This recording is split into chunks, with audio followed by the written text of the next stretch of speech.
जय राधे राधे गोविंद गोविंद राधे।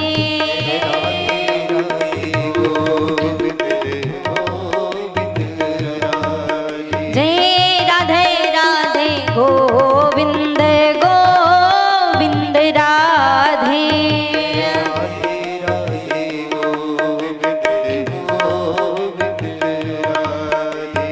गोविंद राधे गोपाल राधे।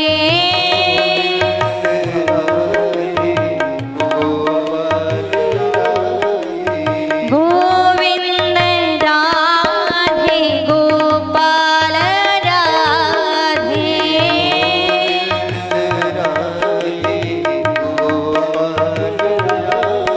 जय राधे जय राधे राधे गोविंद गोविंद राधे।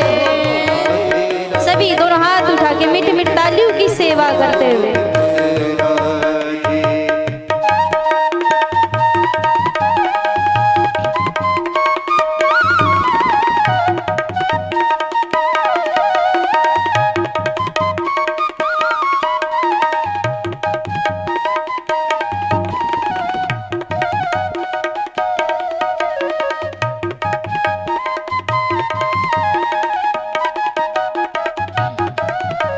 श्री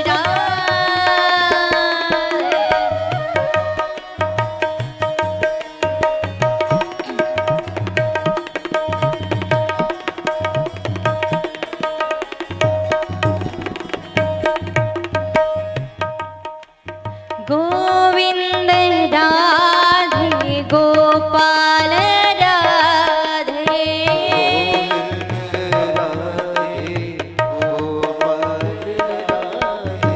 गोविंद राधे गोपाल राधे।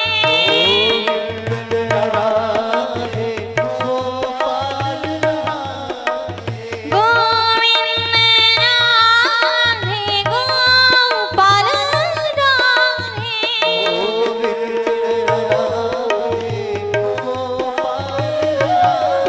जय राधे राधे गोविंद गोविंद राधे।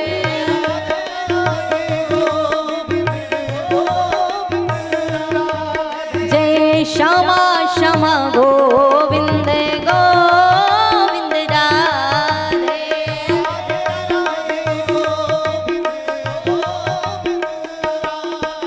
जय राधे राधे गोविंद गोविंद राधे।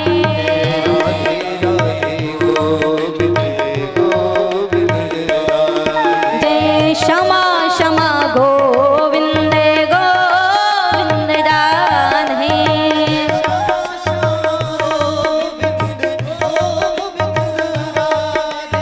गोविंद राधे गोपाल राधे।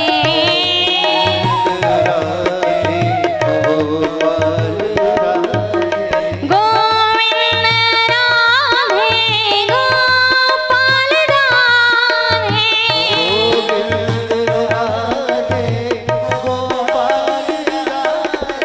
गोविंद राधे गोपाल राधे।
गोपाल राधे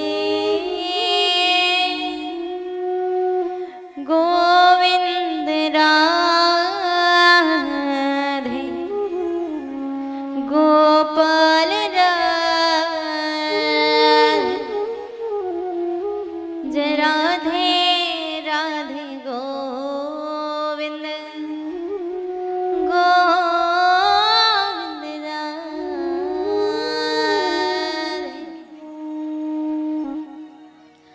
आप सब विराजमान मेरी प्यारी प्यारी माताओं एवं प्यारे बंधुओं, आप सभी के हृदय भवन में विराजमान श्री युगल सरकार के चरणारविंद में मैं बारंबार प्रणाम करती हूँ, वंदन करती हूँ।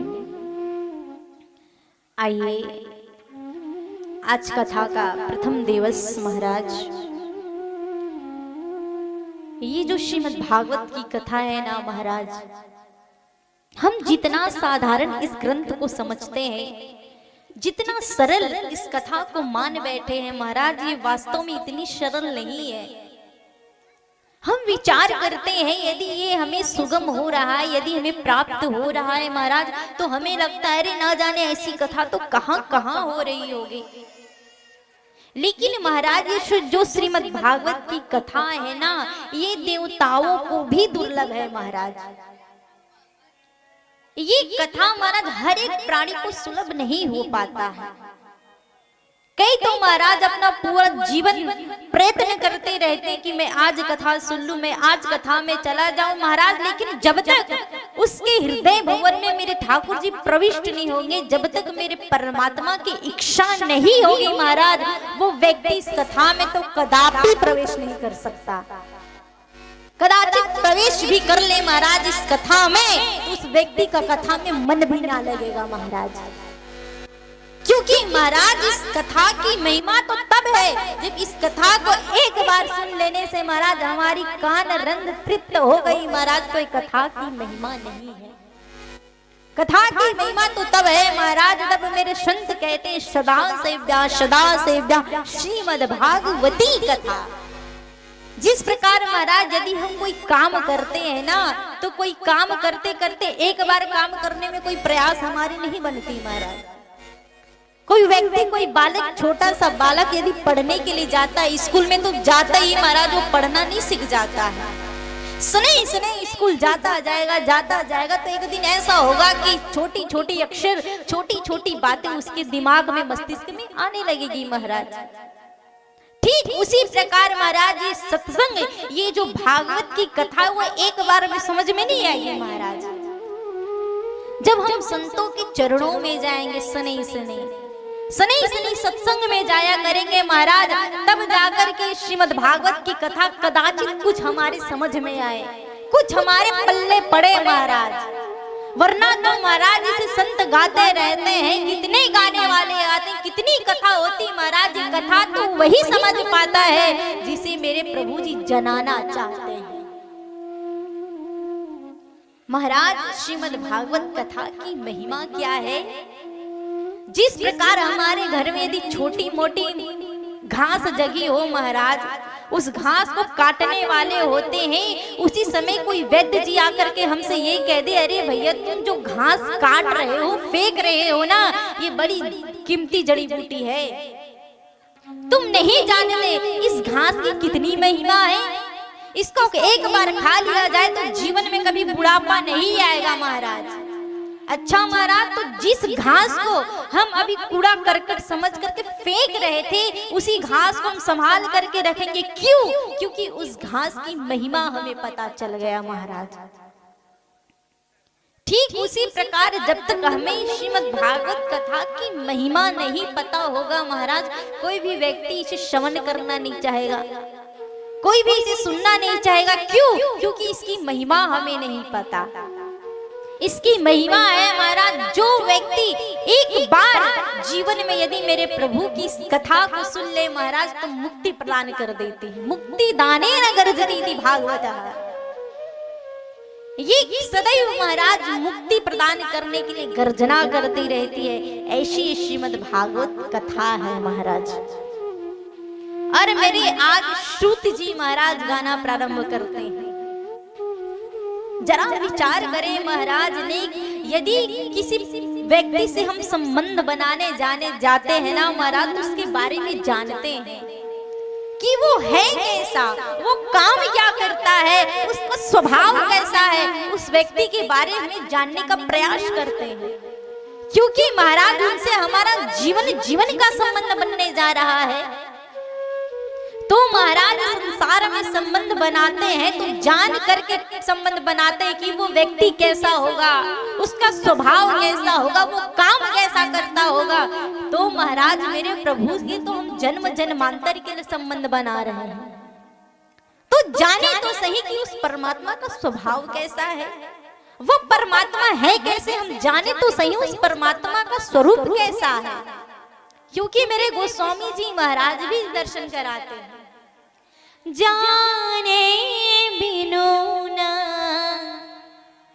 होए परतीते,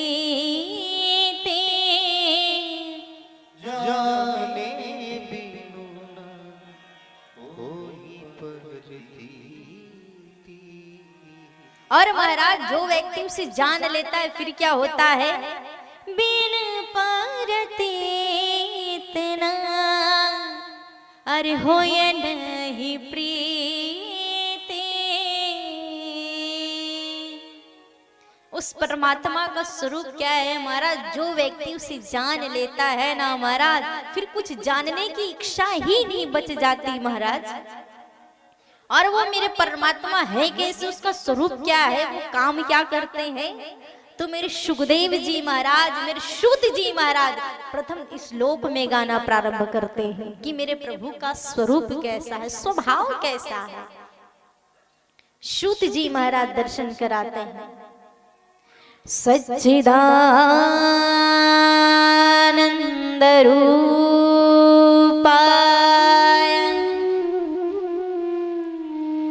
विशुद्धपत्ता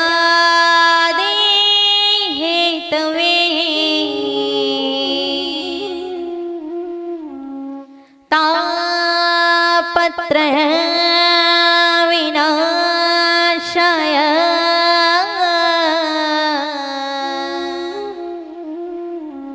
श्री कृष्णाय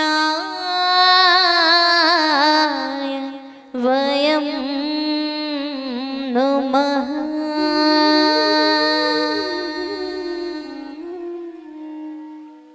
मेरे प्रभु कैसे हैं, सच्चिदानंद रूपाय विशोत्पत्त्यादि हेतवे तापत्रय विनाशाय श्री कृष्णाय वयं नमः। मेरे प्रभु का स्वभाव कैसा है महाराज, मेरे प्रभु किन किन वस्तुओं से बने, तो सत्य चित और आनंद, इन तीन वस्तुओं से मेरे प्रभु का निर्माण हुआ या मेरे प्रभु का स्वरूप बना। कौन कौन सी वस्तु महाराज, सत्य का अर्थ होता है महाराज, जो हम सत्य कह रहे उसका अर्थ सत्य नहीं है। यहाँ पर सत्य का अर्थ है जो परमात्मा पहले था, आज है और हमेशा रहेगा, उसको सत्य कहा जाता है महाराज। सत्य की परिभाषा क्या है महाराज, जो पहले था, आज है और हमेशा रहने वाला है, जो कभी विनिष्ट ना हो महाराज, उसे सत्य कहा जाता है। मेरे प्रभु का दूसरा स्वरूप क्या है महाराज, सत्य चित और आनंद। चित का अर्थ होता है महाराज प्रकाश, जो हमें भगवान सूर्य नारायण भुवन भास्कर से प्रकाशित प्रदान हो रही ना महाराज, वो हमारे परमात्मा की कृपा से उन्हें प्राप्त हुआ है। कहने का भाव क्या है महाराज, जो प्रकाश हमें सूर्य नारायण भगवान प्रदान कर रहे हैं, वही प्रकाश हमारे ठाकुर जी की कृपा से उन्हें प्राप्त होती, तब वो हमें प्रकाशित प्रदान करते हैं। हमारे प्रभु का दूसरा स्वरूप है महाराज, जो हमारे प्रभु स्वयं प्रकाश स्वरूप है महाराज, जिनका दर्शन करने के बाद ही हमारे अंदर के अज्ञान रूपी जो अंधकार है वो अपने आप दूर हो जाते हैं। ऐसे मेरे प्रभु का क्या स्वरूप है महाराज, प्रकाश स्वरूप है मेरे प्रभु का। और हमारे सरकार का तीसरा स्वरूप है महाराज आनंद। ये आनंद कौन सी आनंद है महाराज, जो हमें प्रभु, हमारे प्रभु बने हुए हैं। ये वो आनंद नहीं महाराज जो हम संसार के वस्तुओं में ढूंढते हैं, ये वो आनंद नहीं है महाराज जो हम कुछ भोजन किया, कुछ वस्तु हमें प्राप्त हुई तो हमें आनंद मिल रहा है, ये वो आनंद नहीं है महाराज। ये तो वो आनंद है महाराज जो माँ मीरा प्राप्त कर चुकी है, माँ सबरी प्राप्त कर चुकी है, हमारे शूरदास जी महाराज प्राप्त कर चुके हैं। ये वो आनंद है महाराज। इस आनंद को प्राप्त करने के महाराज बाद कोई दूसरा आनंद प्राप्त करने की इच्छा ही नहीं बच जाती मनुष्य के। ये वो आनंद है। तो हमारे प्रभु का तीन स्वरूप क्या है महाराज? सत्य, चित और आनंद। ये तीन वस्तुओं से हमारे प्रभु का निर्माण हुआ है। अब हमारे सरकार का स्वरूप का तो पता चल गया है कि हमारे सरकार का स्वरूप कैसा है, लेकिन स्वभाव क्या है उस परमात्मा का महाराज? तो स्वभाव क्या है? तापत्रय विनाशाय श्री कृष्णाय वयम नमः। हमारे प्रभु का स्वभाव है महाराज कृपा करना। जिस प्रभु के अंदर महाराज हम मनुष्यों के अंदर तीन प्रकार के ताप भरे पड़े हैं, दैहिक, दैविक, भौतिक ताप। हम मनुष्य के अंदर ये तीन प्रकार के जो ताप है महाराज, इसको विनिष्ट करने की शक्ति, इसको समाप्त करने की शक्ति जिस परमात्मा में है, उस परमात्मा का काम क्या है महाराज? तापत्रय विनाशाय श्री कृष्णाय वयम नमः। हमारे अंदर के तीन प्रकार के ताप को दूर करने वाले ऐसे प्रभु को हम बारंबार प्रणाम करते हैं, नमन करते हैं, वंदना करते हैं ऐसे प्रभु को हम। आज महाराज मेरे सूत जी महाराज दर्शन कराते हैं राजा परीक्षित। मैं तुझे जिस कथा का श्रवण पान करा रहा हूँ, इस कथा को सुनने के लिए बड़े बड़े देवता, बड़े बड़े विमलात्मा ललायित रहते हैं, किंतु यदि तुमने प्रश्न किया है तो तुम्हारे अंदर के जो अंधकार है उसको विनिष्ट करने के लिए, मैं अपने अंदर के अज्ञान रूपी अंधकार को दूर करने के लिए अपने मुखारविंद से वाणी रूपी ज्योति प्रकाशित करूंगा, जिससे तुम्हारे अंदर के महाराज अंधकार रूपी जो अंधकार भरा हुआ है वो एक बार में ही विनिष्ट हो जाएगा। आज मेरे राजा परीक्षित प्रश्न करते हैं, हे सूत जी महाराज, आप तो सभी शास्त्रों को जानने वाले हैं, वेदों के सार को जानने वाले हैं, तो प्रभु मैं आपसे वंदना करता हूँ, हाथ जोड़ के प्रार्थना करता हूँ, आप मेरे मन में जो संशय है उसे दूर कर दीजिए। आज सूत जी महाराज कहते हैं, राजा परीक्षित तुम बताओ तुम्हारे हृदय में कौन सा संशय है और किस संशय की बात कर रहे हैं आप?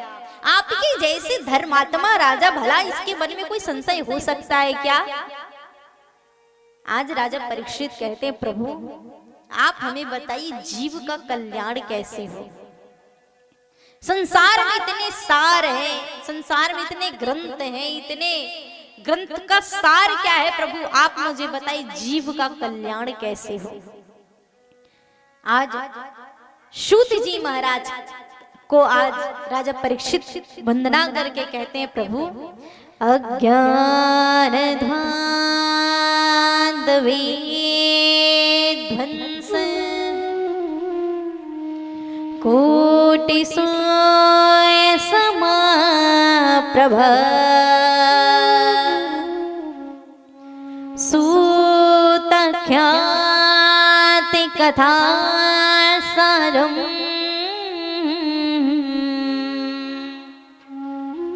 मम कर्ण रसायनम।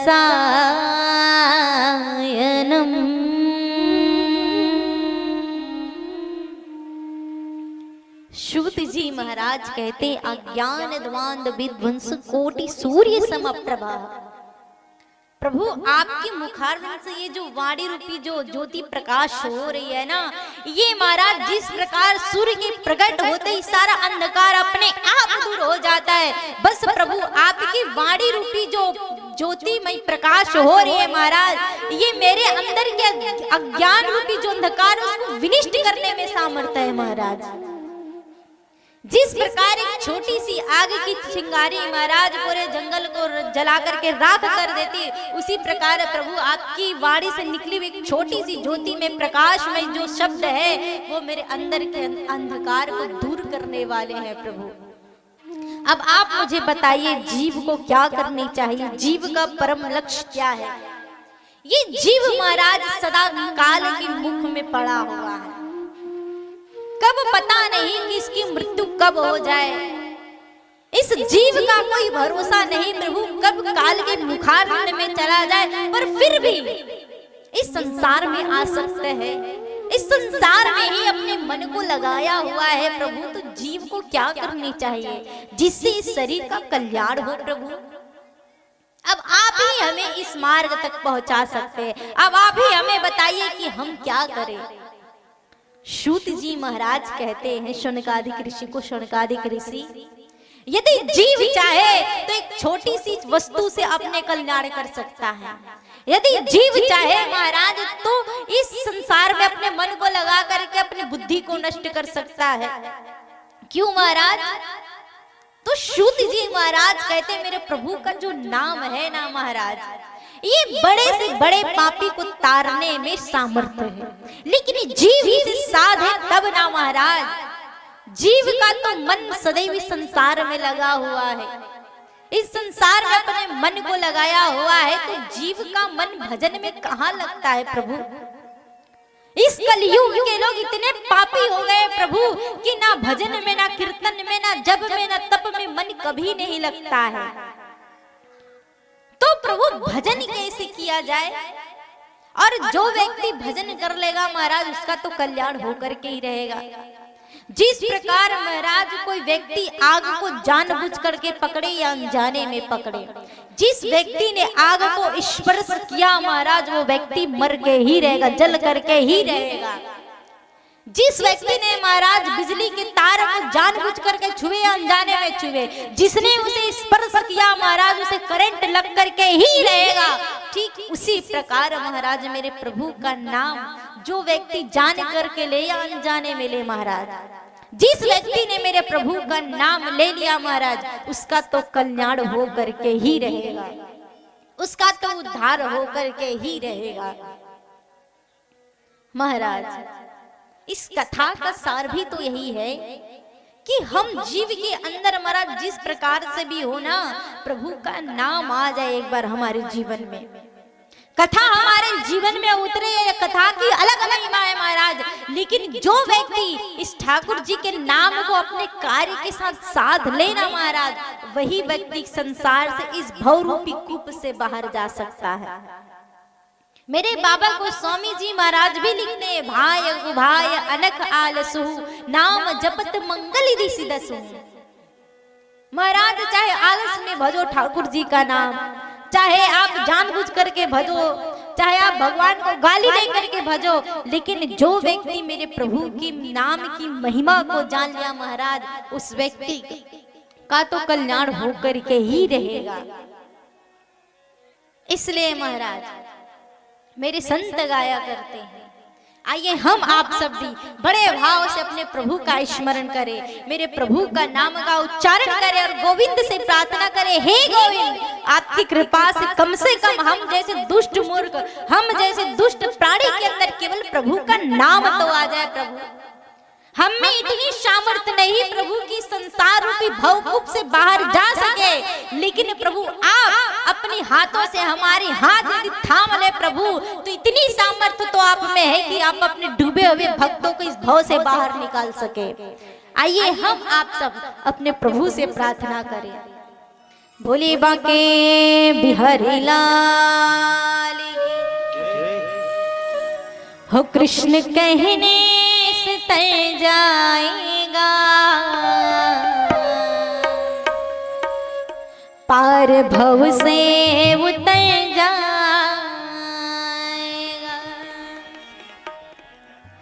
हो कृष्ण कहने से तय जाएगा पार भव से उतर जाएगा। कृष्ण कहने से उतर जाएगा, पार भव से उतर जाएगा। हो कृष्ण कहने से तय जाएगा पार भव से उतर जाएगा। कृष्ण कहने से उतर जाएगा, पार भव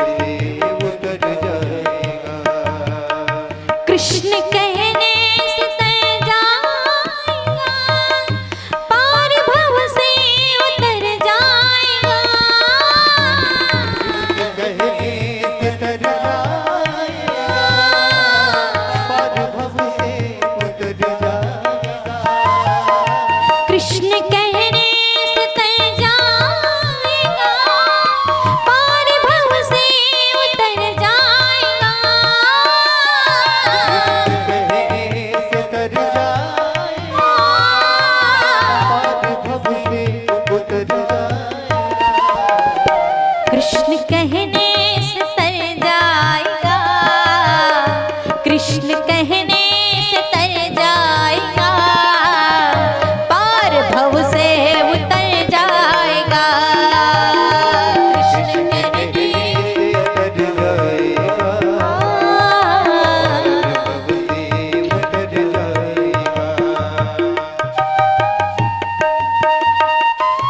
श्री राम।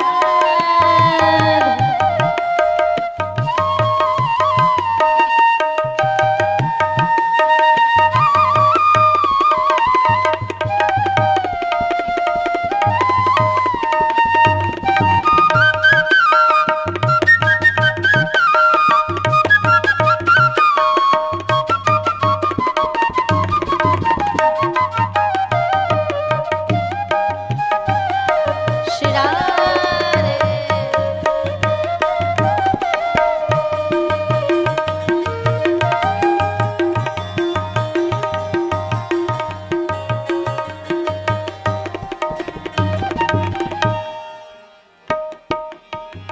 और भक्त प्रभु से कहते हैं, प्रभु बड़ी मुश्किल से नर तने मिला, बड़ी मुश्किल से नर तने मिला, बड़ी मुश्किल से नर तन मिला, बड़ी मुश्किल से नर तन मिला, बड़ी मुश्किल से नर तने मिला, बड़ी मुश्किल से नर तने मिला, बड़ी मुश्किल से नर तन मिला, बड़ी मुश्किल से नर तन मिला। और फिर भक्त कहता है, प्रभु बड़ी मुश्किल से तो ये मनुष्य शरीर मिला है।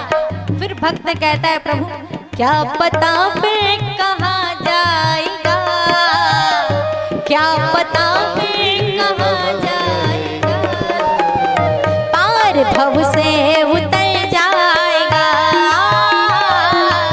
भव से उतर जाएगा, हो कृष्ण कहने से तर जाएगा, पार भव से उतर जाएगा। कहने से तर जाएगा, पार भव से उतर जाएगा। महाराज हम कुछ ऐसा काम तो करें कि संसार के लोग जाने कि हाँ भैया एक कोई ऐसा इंसान तो था जो ऐसा काम करता था। कुछ ऐसा काम तो कर ले महाराज जिससे हमारी पहचान छूट जाए, हमारी निशानी छूट जाए। तो महाराज भक्त कहता है प्रभु से, जो ऐसा जो कर जाएगा, काम ऐसा जो कर जाएगा, पार भव से उतर जाएगा। आग ऐसा जो कर जाएगा, पार भव से उतर जाएगा।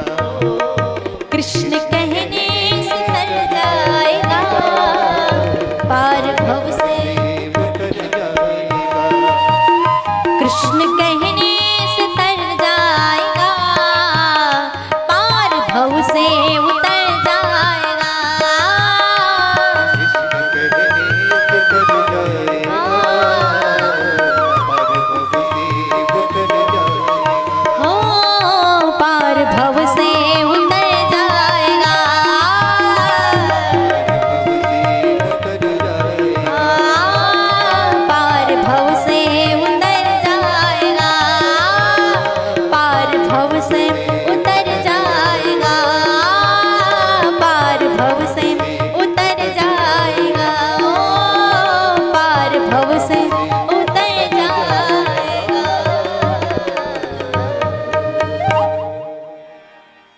हो कृष्ण कहने से तर जाएगा, पार भव से उतर जाएगा।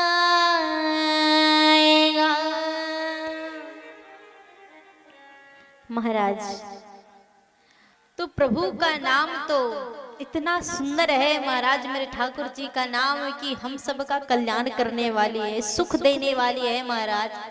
मेरे गोविंद का नाम ऐसा है महाराज, यदि वो हमें प्रसन्न नहीं कर सकता, कदाचित हमें कोई फायदे नहीं दे सकता महाराज, तो हमारे लिए कोई हानिकारक भी नहीं है। यदि हमने प्रभु का नाम लिया तो ऐसा भी नहीं महाराज कि हमें कोई कष्ट हो जाए या हमें कुछ बीमारी हो जाए।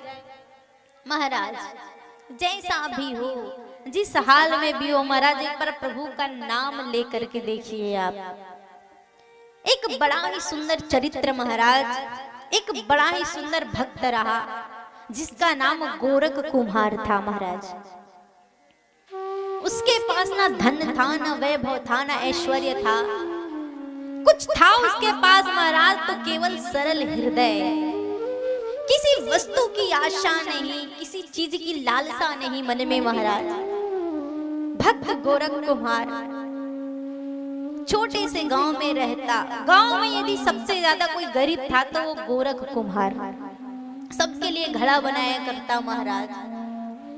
वो ठाकुर जी का इतना भजन किया करता था महाराज, जब जब वो घड़े बनाता, जब जब माटी मला करता तो केवल विठ्ठल विठ्ठल विठ्ठल विठ्ठल, केवल प्रभु का नाम लिया करता। संसार में किसी व्यक्ति से कोई मतलब नहीं, कोई अच्छा कह दे तो कोई बात नहीं, कोई बुरा कह दे तो कोई फर्क नहीं पड़ता, अपने मन में रहते थे वो। एक दिन महाराज गोरख कुम्हार का एक छोटा सा बालक था, भजन में इतने उन्मत्त हो गए, मिट्टी मलते मलते कीर्तन करते करते इतने उन्मत्त हो गए। आज गोरख कुम्हार को जी ये समझ में नहीं आया कि इसका छोटा सा भोला भाला बालक चलते चलते घुटनों के बल चलते चलते विठ्ठल के पास पहुंच गया। गोरख कुम्हार आज भजन में तो मस्त था, इधर धर्मपत्नी तो अन्य कार्य में व्यस्त थी, उसे पता ना चला। उसे लगा कि मेरा छोटा सा बालक खेलते घूमते कहीं खेल रहा होगा, कहीं घूम रहा होगा, मैं रसोई का काम देख लेती हूँ। अब इधर महाराज गोरख कुम्हार तो लगा मिट्टी मलने, आंख बंद किए हुए, नेत्र बंद किए हुए और लगे प्रभु का भजन करने, गुणगान करने। वो छोटा सा बालक चलते चलते अपने पिताजी के पास आ गया, पैर को पकड़ करके खड़े हो गया। अब महाराज पैर को जैसे मिट्टी में बार बार मारते जाता, गोरख कुमार मारते जाता, उसे तो पता नहीं, वो तो बेशुद्ध है, ठाकुर जी के नाम में कीर्तन करते करते महाराज विठ्ठल विठ्ठल करते करते मिट्टी मल रहे हैं। अब वो छोटा सा बालक आ करके महाराज पहले में दब करके कुचल करके आज मिट्टी में मिल गया, मिट्टी में उसका चूर चूर हो गया महाराज। इस बात का गोरख कुम्हार को कोई पता ही नहीं, वो तो भजन में लगे हुए। जब धर्म पत्नी महाराज देखते देखते घूमते घूमते आई तो धर्म पत्नी क्या देखती है कि पति के चरण कमल में महाराज कुचल करके वो छोटा सा नन्हा सा बालक मिट्टी में मल गया, मिट्टी में गल गया हुआ है, मिट्टी में मिक्स हो गया है। लेकिन जैसे आज रक्त देखा, बालक के छोटे छोटे हाथ पर टुकड़े टुकड़े देखे तो आज पत्नी का हृदय महाराज मानो पानी के जैसे बह गया। आज पत्नी विचार करने लगी, पत्नी रोने लगी, कहा अरे प्रभु आपने क्या कर दिया। अनेक बुरे भले कहा महाराज पत्नी ने गोरख कुम्हार को, कहा तुम्हें दिखता नहीं, छोटे से बालक को तुमने कुचल करके अपने पैरों तले दबा दिया। इतने छोटे सा बालक, तुम्हें अपने बच्चों के लिए भी इतना प्रेम नहीं जो अपने बालक को पैरों तले तुमने मार दिया। बड़े दुखी हुए, बड़े विचलित हुए, बड़ा बुरा भला कहा महाराज गोरख कुम्हार को।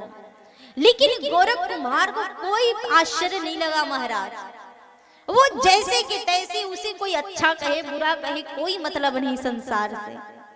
मन में खेद तो हुआ, मेरे कारण एक छोटा सा जीव, एक छोटा सा बालक आज मुझसे मेरी भूल के कारण, गोविंद हे नारायण हे विठ्ठल भगवान, मेरे भूल के कारण मेरा छोटा सा बालक मेरे पैरों तले मर गया। क्या करूं? आज तो पत्नी ने जिद कर लिया महाराज, जब तक आप मेरे पुत्र को महाराज, जब तक मेरे पुत्र को वापस आप ला करके मुझे नहीं दिए ना, तब तक मैं तो आपके मुखमंडल का दर्शन ही ना करूंगी, आपको स्पर्श ही ना करूंगी। आप तो मेरा पुत्र मुझे वापस ला करके दे दीजिए।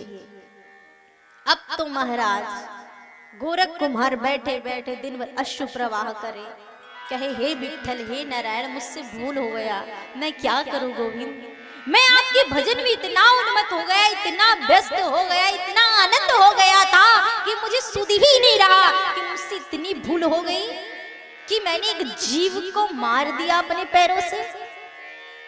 अब भगवान विठल तो उनसे इतने प्रसन्न रहते, जब जब आज बुलाया करते तो गोरख कुम्हार के घर मेरे गोविंद भोजन करने के लिए आते, दही रोटी खाने के लिए आते। लेकिन आज विठल भगवान देखते हैं कि गोरख कुम्हार बड़ा उदास है। ये तो मेरा परम प्रिय भक्त है और अपने भक्त के लिए मेरे प्रभु क्या क्या नहीं बन जाते हैं महाराज। लेकिन भक्त का हृदय तो हो, भक्त हो तो सही। हम चाहते हैं कि हमारे हृदय से राम जैसा पुत्र हो हमारे घर में, किशोरी जैसी बेटी हमारे घर में हो, कृष्ण जैसे पुत्र हमें प्राप्त हो, राधा जैसी बेटी हमें प्राप्त हो। पहले तुम नंद बाबा तो बन करके देखो, पहले तुम माँ यशोदा बन करके तो देखो, क्यों नहीं आएंगे मेरे ठाकुर जी। पहले अपने हृदय को राजा दशरथ तो बनाओ, पहले अपने अंदर तो माँ कौशल्या का रूप धारण करो, क्यों नहीं आएंगे मेरे ठाकुर जी। उस सामर्थ्य महाराज हम सब में भी है। कमी एक है महाराज कि हम ना राजा दशरथ बनना चाहते, ना नंद बाबा बनना चाहते और चल पड़ते हैं कि हमें अच्छे पुत्र प्राप्त हो जाए। ये कदाचित संभव है क्या? उसी प्रकार महाराज आज गोरख कुम्हार को हृदय में बड़ा खेद हुआ, कष्ट हुआ कि मैं क्या करूं गोविंद, अब आप ही मेरी रक्षा कीजिए। रोते रोते महाराज पूरी रात्रि निकल गई। बाहर बैठे बैठे गोरख कुम्हार मिट्टी के ऊपर बैठे बैठे विलाप कर रहा था। मेरे विठल भगवान हाथ में लोटे में महाराज जल लेकर के आए और कहा, अरे गोरख कुम्हार क्या बात है भैया, तू इतना उदास क्यों है? क्या प्रयोजन है तुम्हारी उदासी का, क्या कारण है, तू मुझे बता तो सही। गोरख कुम्हार देखते हैं, भैया मैंने जो व्यक्ति लोटे में जल लेकर के आया था, इसे तो आज तक मैंने अपने गांव में कहीं नहीं देखा। ये अनजान सा व्यक्ति मेरे समक्ष आकर के मुझसे पूछता है कि तेरी उदासी का कारण क्या है, मैं क्या उत्तर दूं इसे। गोरख कुम्हार रोता बैठा रहा। कुछ क्षण बाद वो व्यक्ति कहता है, अरे भैया मुझे पता है कि तुम क्यों उदास हो, तुम इसलिए उदास हो, इसलिए दुखी हो ना कि तुम्हारे पैर से एक छोटे से जीव का आज हरण हो गया, एक बालक तुम्हारे चरण में दब करके मर गया, इसी बात का कष्ट है ना तुम्हें। अब जैसे ही ऐसी बात सुनी तो गोरख कुम्हार उठ खड़ा हुआ, कहा ये बात तो मेरी धर्म पत्नी के सिवा कोई और नहीं जानता है, जानता है तो मेरा विठल जानता है। और इसी कैसे पता कि मेरे चरण के में दब करके एक छोटा सा बालक मर गया।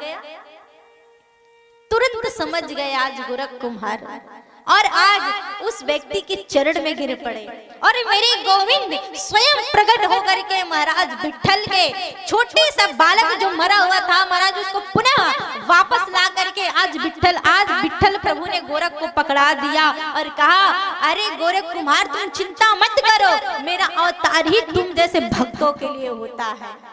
जहां तुम जैसे भक्त हो जाए ना वहां तो मैं स्वयं दौड़े चला आता हूं, मुझे बुलाने की आवश्यकता नहीं। तुम्हारा हृदय तुम्हारा मन ही इतना निर्मल होता है कि मुझे स्वयं चल करके आना पड़ जाता है।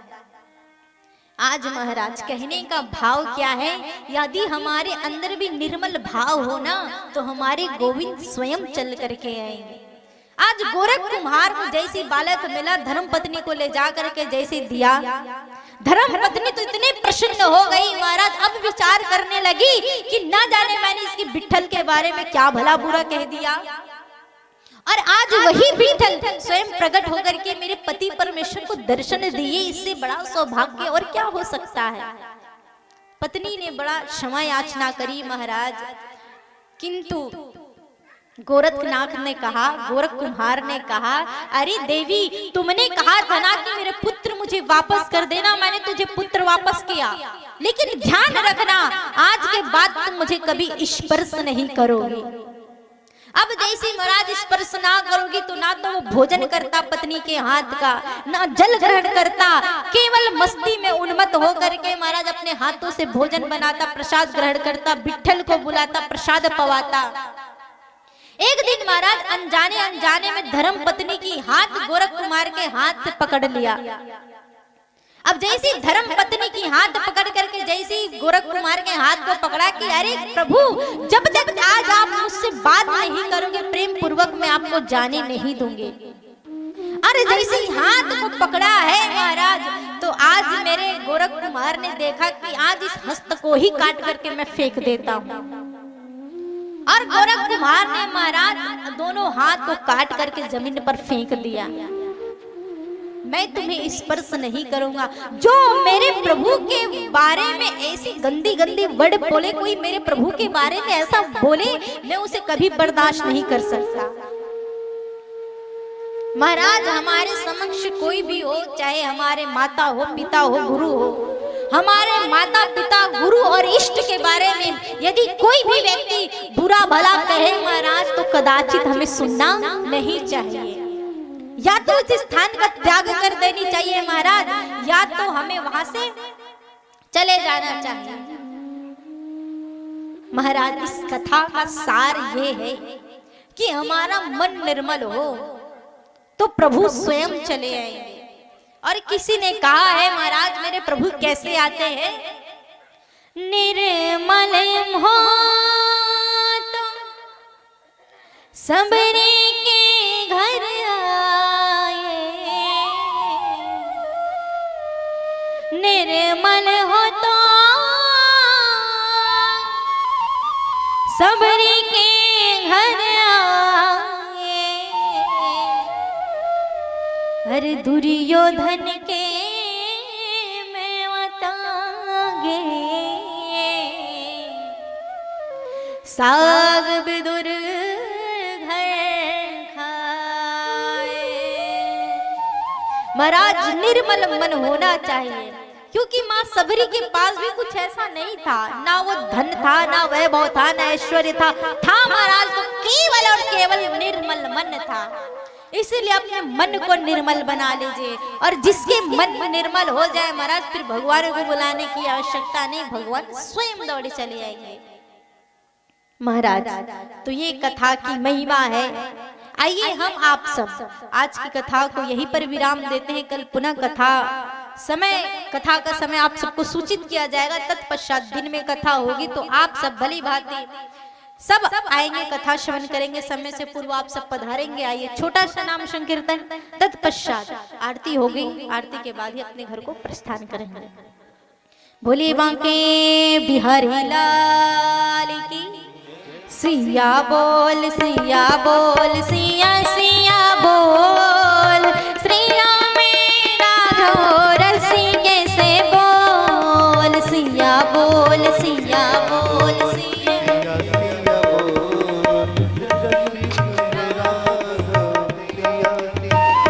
जय जय सिया बोल, सिया बोल, सिया सिया बोल, श्री राम राघव रसिके से बोल, सिया बोल, सिया बोल, सिया सिया बोल, श्री राम राघव सिया बोल,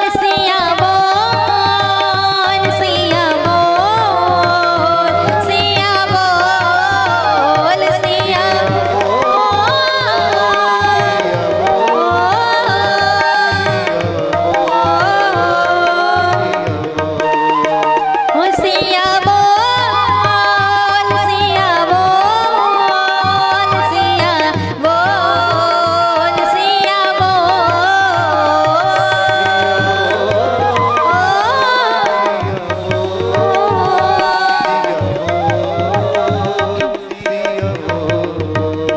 जय जय सिया बोल, सिया बोल, सिया सिया बोल, श्री राम राघव रसिके से बोल, सिया बोल, सिया बोल,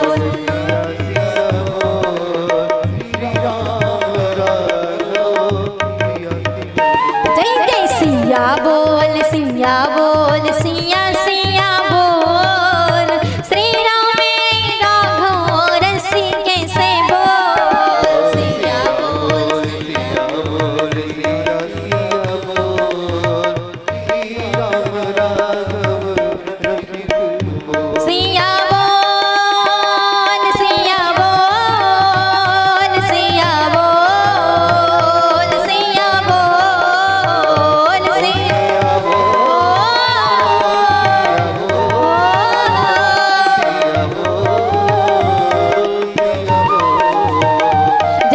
सिया बोल सिया बोल सिया